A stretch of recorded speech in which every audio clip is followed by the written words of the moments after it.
की तैयारी।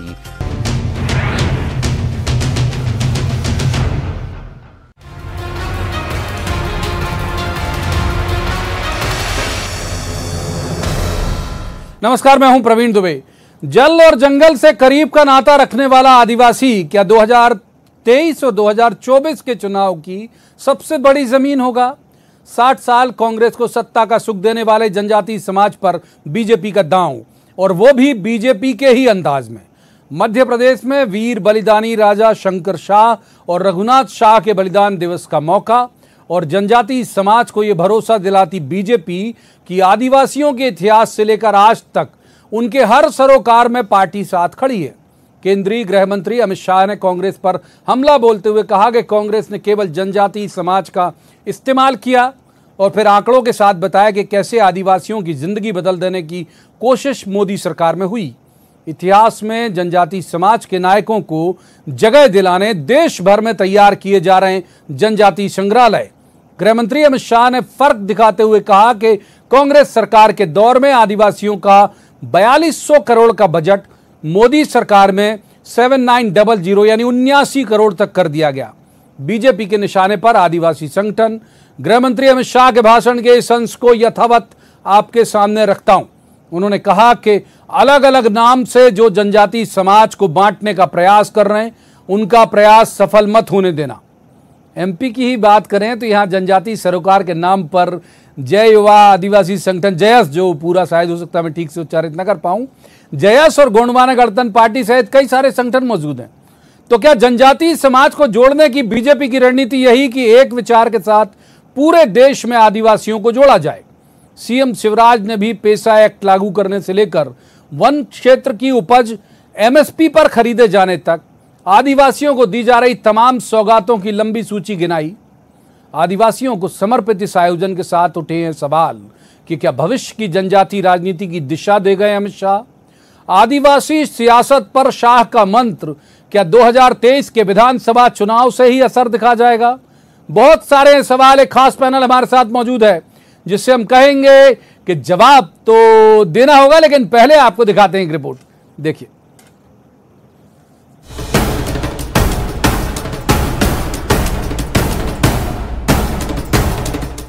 जो जनजाति समाज को अलग करने का प्रयास कर रहे हैं, उनके प्रयासों को सफल मत होने दीजिएगा। कांग्रेस ने हमेशा जनजाति कल्याण की बात की, जनजाति के वोट लेने का प्रयास किया, मगर जनजाति कभी कल्याण कभी नहीं किया। जबलपुर में वीर बलिदानी राजा शंकर शाह और रघुनाथ शाह के बलिदान दिवस पर पहुंचे केंद्रीय गृह मंत्री अमित शाह ने कांग्रेस पर जनजातीय समाज के इस्तेमाल का आरोप लगाया, और फिर इशारों में ये बताया कि 60 बरस जिन पर जनजातियों ने आस्था जताई, उन्होंने देश के इतिहास में भी जनजातीय नायकों को दर्ज नहीं किया। शाह आंकड़ों के साथ 60 साल और 7 साल का फर्क बता गए। और एक और भारतीय जनता पार्टी है, जब जब भी जनादेश मिलता है जनजातियों के कल्याण के लिए भारतीय जनता पार्टी कटिबद्ध है, और हमेशा इसके लिए। अभी शिवराज जी ने सुनते सुनते भी आप लोग थक गए होंगे, इतनी लंबी जनजाति कल्याण के फैसले। सीएम शिवराज ने मध्य प्रदेश में जनजातीय समाज को दी जा रही सौगातों की फहरिस्त भी गिना दी। सचमुच में जनजातियों के कल्याण के काम अगर किसी ने किए हैं तो वो केवल भारतीय जनता पार्टी की सरकारों ने किए हैं। केंद्र में जब माननीय अटल बिहारी वाजपेयी जी भारत के प्रधानमंत्री बने तो अलग से पहली बार हिंदुस्तान में जनजातीय कल्याण मंत्रालय का गठन किया, कांग्रेस ने कभी नहीं किया। बात आदिवासियों की तो कांग्रेस भी मैदान में आई आरोप के साथ कि शिवराज सरकार में आदिवासी उत्पीड़न की घटनाएं बढ़ी हैं। दिग्विजय सिंह ने तो कार्यक्रम में बाहर रोके गए मंत्री विजय शाह से भी सहानुभूति जताई।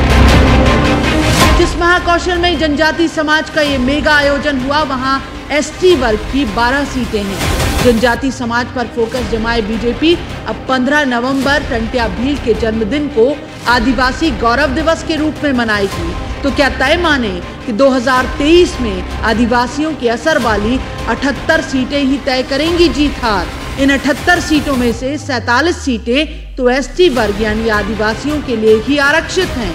आदिवासी सियासत पर शाह का मंत्र क्या असर दिखाएगा, जवाब तो देना होगा। जबलपुर में प्रतीक मोहन अवस्थी के साथ bureau report, news 18 Madhya Pradesh Chhattisgarh.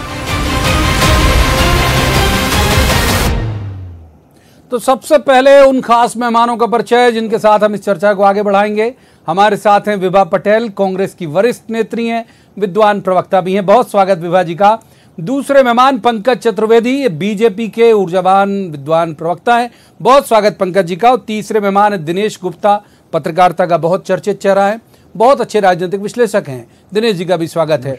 आज शुरुआत विभा जी से करेंगे। विभा जी, हमारे इस पैकेज की शुरुआत में आपने देखा होगा अमित शाह जी के हाथ में धनुष है, तीर उस पे उसकी प्रत्यंचा खींच के उन्होंने तीर एक चढ़ा दिया।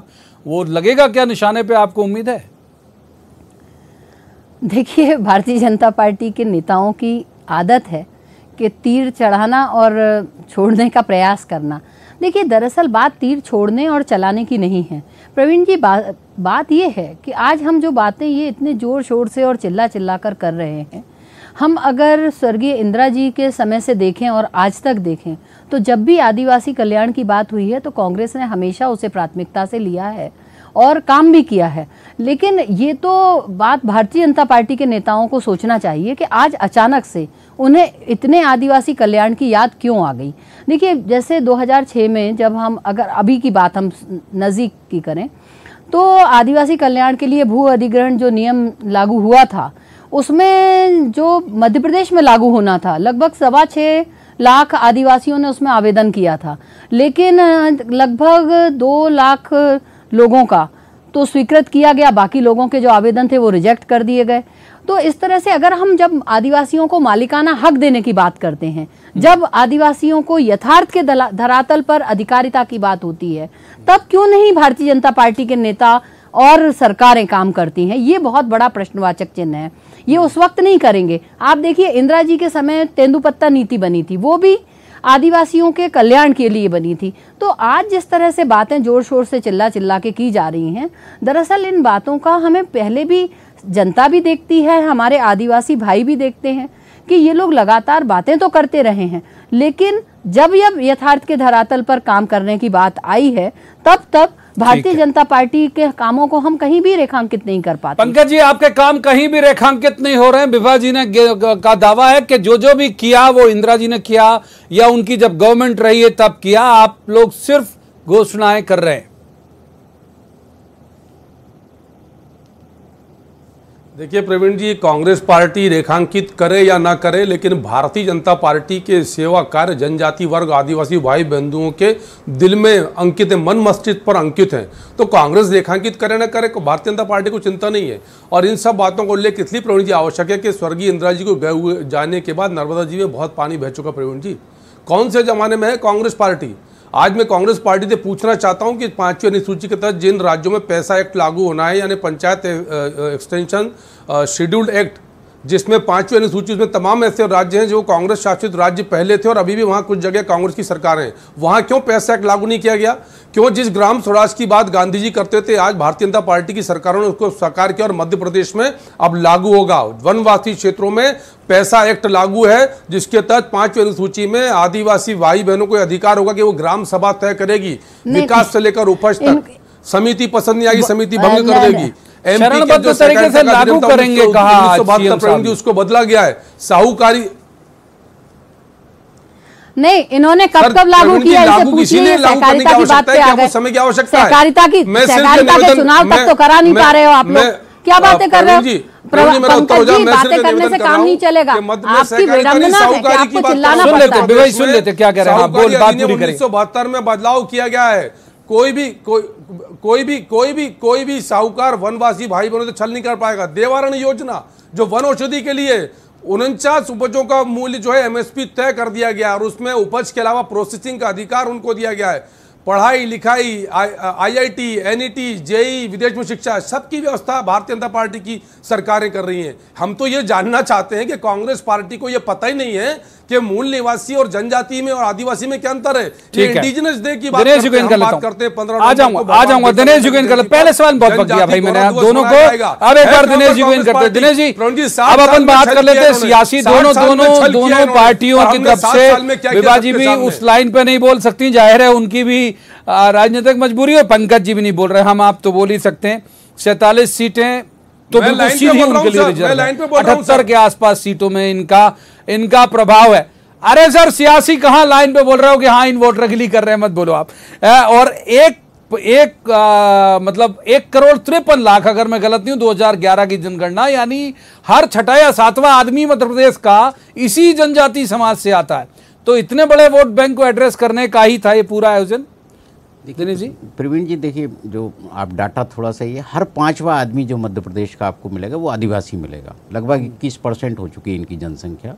तो इस लिहाज से आप देखेंगे ना कि कितना महत्वपूर्ण वोटर है आप ये जो इनकी संख्या 74 से बढ़ के 90 तक पहुंच चुकी है आदिवासी वोटरों की जो संख्या है, जो सीधे प्रभावित करते हैं। और हमने देखा कि 2018 का चुनाव भारतीय जनता पार्टी के हाथ से फिसला तो कहीं ना कहीं ये अति विश्वास था कि आदिवासी भारतीय जनता पार्टी के साथ खड़ा हो गया। सीटें आ गई थी कांग्रेस के और इस अति विश्वास अब इस अति विश्वास की वजह क्या थी कि जो वो ये भारतीय जनता पार्टी ये मान रही थी कि जो आदिवासी वोट है वो जयस और गोंडवाना के बीच डिवाइड हो जाएगा।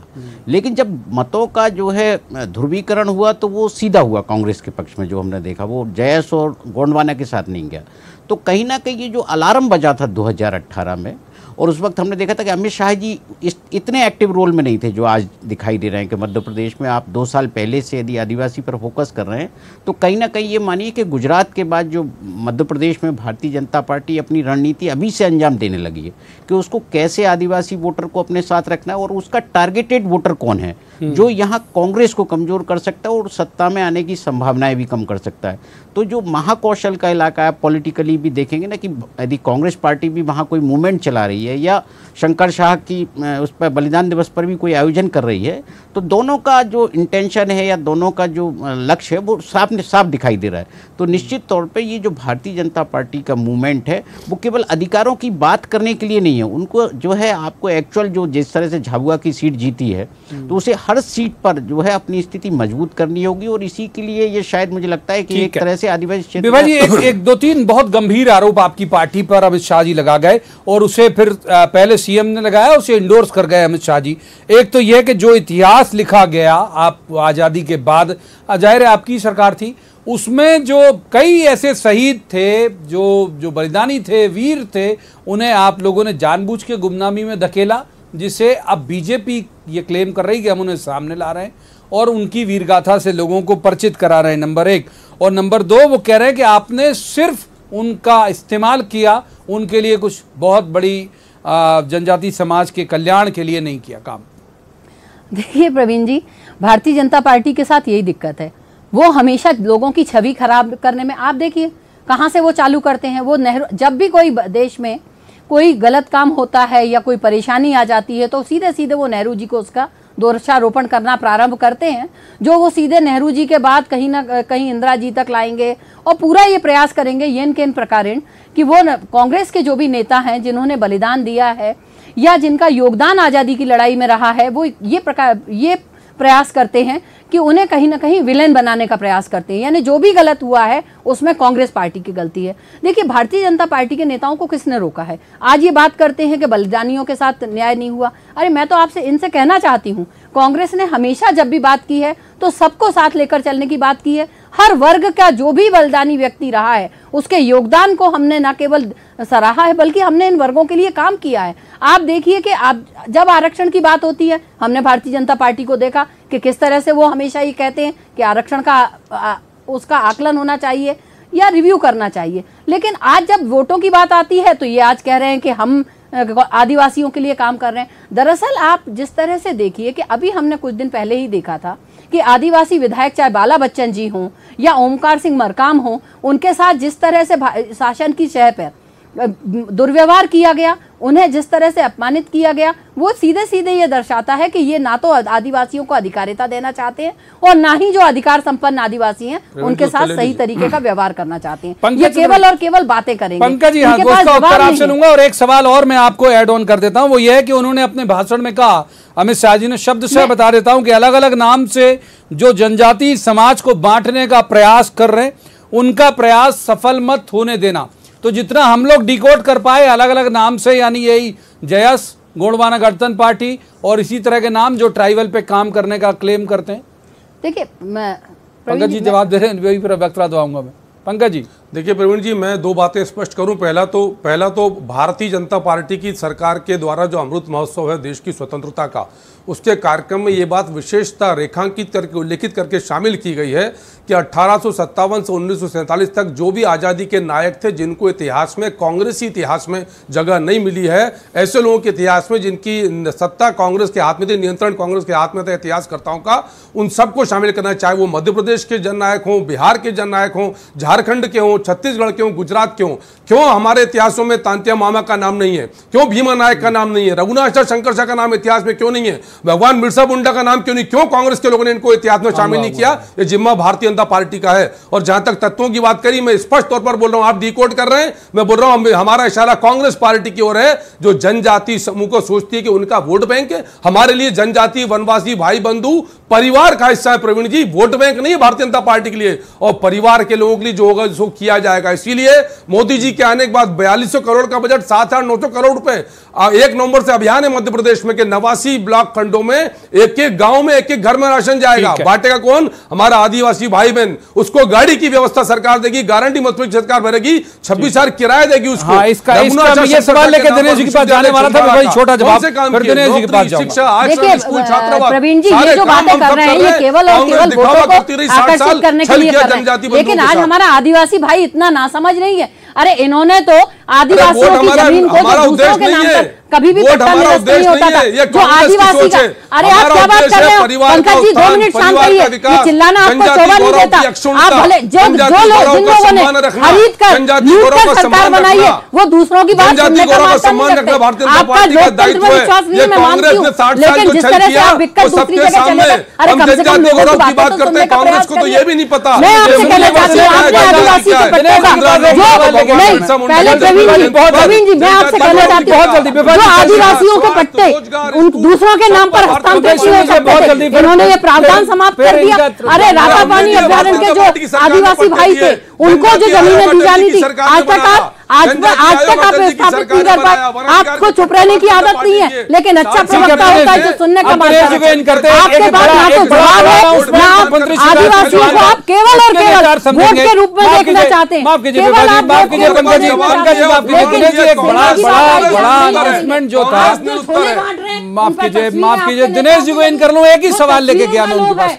अरे दूसरा सवाल वक्त निकल जाएगा। दिनेश जी, ये जो मेजर अनाउंसमेंट एक जो जिसे जो शिवराज जी की कई सारी घोषणाएं वो बाद में ऐसी बड़ा गेम चेंजर की तरह हो जाती है। ये जो घर घर अनाज पहुंचाने वाला उनने तय किया 79 विकास खंड, 79 या 89 है, मैं हो सकता है थोड़ा मुझे 89 है, राइट, 89 ट्राइबल जो ब्लॉक हैं, वहां उनने कहा कि वो घर घर अनाज पहुंचाएंगे और अनाज पहुंचाने वाली जो गाड़ी होगी वो भी ट्राइबल की होगी और उसे पैसा भी जो है उसका फाइनेंस कराने में गवर्नमेंट गारंटर बनेगी और 26,000 रुपए किराया तक उन्होंने आज अनाउंस कर दिया। दिनेश जी, देखिए प्रवीण जी, जो इस तरह का जो कंसेप्ट शिवराज जी ने बताया है वो कोई नया कंसेप्ट नहीं है। यदि आप इसको देखेंगे ना कि दलित एजेंडा में इस तरह का कंसेप्ट पहले से था, लेकिन वो सरकारें जब बदलती हैं, नीतियां बदलती हैं, तो फिर ये कंसेप्ट भी चेंज हो जाता है। क्योंकि आप गाड़ी किसी की भी ले लें, लेकिन उद्देश्य ये है कि क्या आप आदिवासियों तक अनाज पहुंच रहा है और वो क्वालिटी अनाज जो खा सकें, वो जो हमेशा एक महत्वपूर्ण चीज़ होती है। क्योंकि आदिवासी ब्लॉक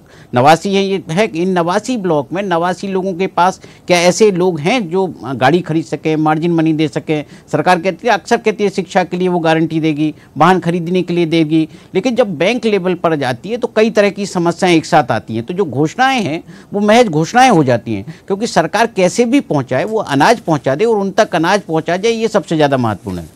ठीक बात है, माफ कीजिए, वक्त इतनी चर्चा की जा देता है, यहीं पर मुझे तीनों मेहमानों का शुक्रिया अदा करना पड़ेगा। लेकिन जो बात दिनेश जी कह रहे हैं वो बात अमित शाह जी जो पार्टी के बहुत वरिष्ठ नेता हैं और बहुत प्रभावशाली लीडर हैं बीजेपी के अंदर, उन्होंने जाते जाते कहा शिवराज जी को एड्रेस करते हुए कि मुझे भरोसा है शिवराज जी जो कहते हैं उससे पूरा करते हैं, आज जो घोषणा हुई है उसको जरूर जमीन पर पहुंचाएंगे। तो जो दिनेश जी ने जो क्वेरी लगाई थी उसका जवाब अमित शाह जी पहले ही देके गए थे। तो अब देखना दिलचस्प होगा कि आदिवासियों के लिए जितने अनाउंसमेंट किए गए आज, उसका अमल किस तरह से होता है और क्या ये इतना बड़ा वोट बैंक जो किसी की भी सरकार बना सकता है और गिरा सकता है, वो जाएगा किसके साथ। आज की चर्चा में इतना ही। कल किसी खास मसले पर खास पैनल के साथ बैठेंगे और कहेंगे कि जवाब तो देना होगा। तब तक आप देखते रहिए न्यूज़ 18 मध्य प्रदेश छत्तीसगढ़।